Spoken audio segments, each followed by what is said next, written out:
Hi folks, welcome to the webinar about the shrubs for emission reduction and carbon sequestration. In the next 14 minutes of your life, you'll get to understand why collaborative project design is so important, how geographically dispersed projects can work, and how a package of activities can achieve success. My name's Andrew Huffer, and I've recently had the experience of evaluating the shrubs for emission reduction and carbon sequestration project over the last couple of years. As we proceed through this webinar, I want you to think about the aha moments that you can apply back in your own role.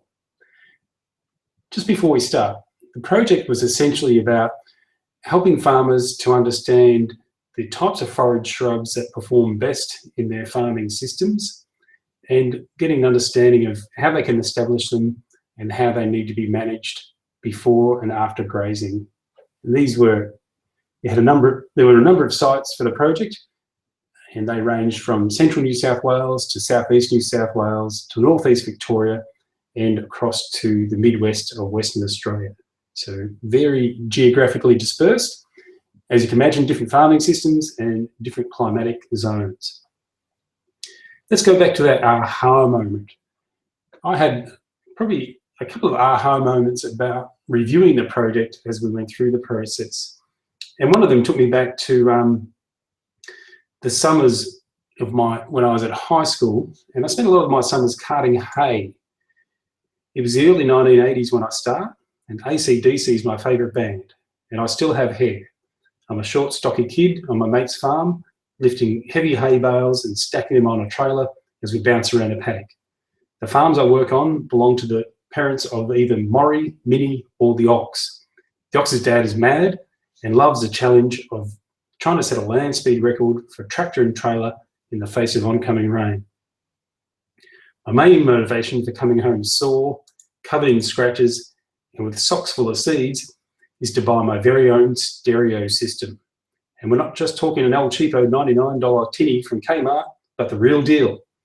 So after several summers, I have saved enough money and I'm possibly the most excited 17-year-old this side of Playboy. I get my older cousin to come shopping with me.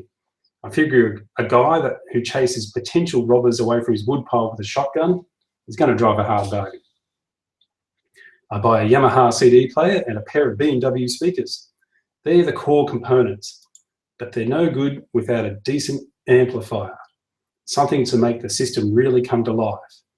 And the Pioneer amplifier I buy is still going strong over 30 years later. The reason I tell this story is because I believe this project had its very own amplifier, something that brought it to life. And that was the collaborative approach to its design. It showed to me that collaboration amplifies commitment. So let's go back a step now. And with that take-home message in mind, we'll talk about some of the aims of the evaluation. And there was three key factors we were looking at. The first was the value provided to the project from the activities undertaken. The second was the strengths of relationships established with stakeholders and the associated contributory factors. And thirdly, we looked at the approach that provided best value for resource investment for future projects. The methodology was pretty simple. We used some online surveys, some phone interviews with farmers involved in the project, and also group discussions and debriefs from some of the group tours that were held throughout the process. So what? Let's talk about, so what does all this mean? So I'm going to talk about four key areas key areas of findings, I guess you'd call that. And they were the importance of the collaborative approach to project design, the value of targeting the right people to involve, the connective activities used and how they worked, and some of the results that provided value to the project and to the farmers involved. So let's start off with the collaborative approach to project design. Direct participant involvement was gained right at the start of the project and throughout its design stage. And this is critical to its success. There are 3 growers who have been involved in a precursor project. They use this experience as a launching pad for what became the CIRCS project. This collaborative approach continued throughout the project and was shown by the positive relationships developed between growers and researchers. This helped to build the capacity and understanding of both groups about the role of forage shrubs across a range of different soil types and climatic conditions. Remembering we're going from central New South Wales down to southeast New South Wales to northeast Victoria, right across to the midwest of WA. The project targeted the right people to be involved in the grower demonstration sites. Each grower had a strong commitment to demonstrating the role of forage shrub species in their farming systems, and importantly, all had shared values regarding the role of regenerative agriculture in the future of their landscapes. These guys were all on the same page. They understood where each other was coming from, and they felt they could speak their mind and voice their opinions pretty comfortably without being shot down from having some pretty not left of centre, but pretty much off the radar type ideas compared to conservative traditional agriculture. The project also built strong connections between growers. This occurred through the shared experience of establishing demonstration sites and learning from that, from having researchers visit their sites and grower tours. This group of farmers has developed their own community of practice and will continue to support each other and further explore and enhance the project outcomes in the future. Growers I spoke to felt that the project framework provided a good combination of supported learning underpinned by quality advice and backup. Let's talk about the results the project did and didn't deliver. It didn't conclusively prove that shrubs can reduce methane emissions. However, the project did demonstrate that forage shrubs can grow on marginal lands, are appealing to stock, and offer another tool for growers to deal with climate variability. This is especially relevant in the low rainfall environment being experienced in Western Australia.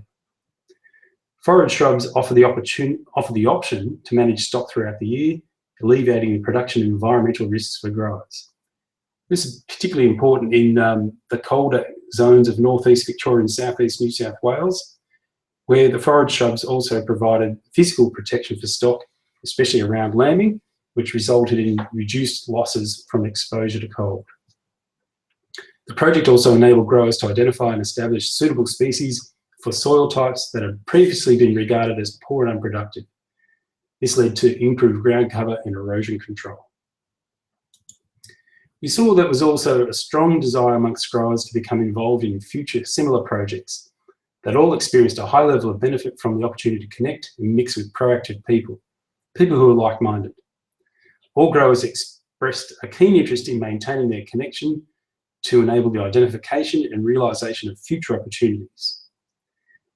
Ongoing connection would provide the chance to exchange and reflect upon what's happening across the sites so that different approaches can be considered and adapted. I want to move now to where I think we can utilise the learning from this project into the future. And it's looking at what I call the traffic light measure to future projects, what we need to stop, what we need to continue, and what we should start. So firstly, let's look at things that we need to stop. And things that need to stop are the loss of staff. The loss of funding for a key researcher during the project resulted in reduced access to research expertise. Grower technical capacity and understanding of the role of forage shrubs would have been increased through greater ongoing access to the leading scientists and technical experts with strong species knowledge. Future projects need to have the security of tenure of researchers and technical staff guaranteed throughout the life of the project. Let's look at the orange line, the stuff we can continue, should continue. I think we need to have a good package of activities similar to what was used in the CIRCS project. So there's things like the demonstration sites, as I've mentioned, access to researchers, and the grower tours. These all help to build social and technical capacity of growers. We should also continue to maintain a focus on collaboration. Starting the design phase with a collaborative approach set the tone for participation throughout the project. Future projects should facilitate and maintain a close grower involvement and develop positive relationships between growers and researchers. Moving on, some things we need to start. And I'm starting with the Holy Grail, which is providing funding over longer timeframes. All project participants believe that more meaningful data would have been obtained over a 5-year funding period rather than the standard 3 years. 5 years of ongoing measurement will provide a better understanding of what species are performing best and account for any seasonal differences. This would also have enabled the assessment of more than one grazing event, as well as an understanding of the self-regeneration capacity of the species used. We also need to build stronger relationships with research bodies and funders. The farmers in the project felt that we need to bring key decision makers in government and funding organisations along with us. They need to see firsthand the value that forage, shrub and perennial systems provide and how they can play a key role in long-term sustainable farming systems. Building stronger relationships with farming bodies and funding bodies, research organisations and a wider variety of tertiary institutions may have helped overcome the issues of staff funding capacity, access to research and insufficient project length. We also need to incorporate resources for future demonstration. A greater capacity to promote the outputs from the project and engage a wider net of growers beyond those directly involved would have helped multiply the project benefits. I think as well as technical people, we need to have some people with strong extension and marketing capacity to work with those guys to make sure the message gets out further and really prompts people to take action. So that's it. In closing, so just recalling where we started earlier on, we looked at why collaborative project design is so important, how geographically dispersed projects can work, and the importance of a package of activities to achieve success. In closing, I want you to remember the value of the good old Pioneer amplifier and how it's still going strong and bringing music to life 30 years later, long after I finished my hay carting career. And that's what I want to see for this project, that the value of collaboration continues on. And certainly for you, if you're looking to get more resources from the project, if you can go to www.mig.org.au for more information. If you've got questions, send me an email, andrew@andrewhuffer.com.au. Thanks for your time. I hope you got value from your time on this webinar, and certainly feel free to ask any questions. Bye now.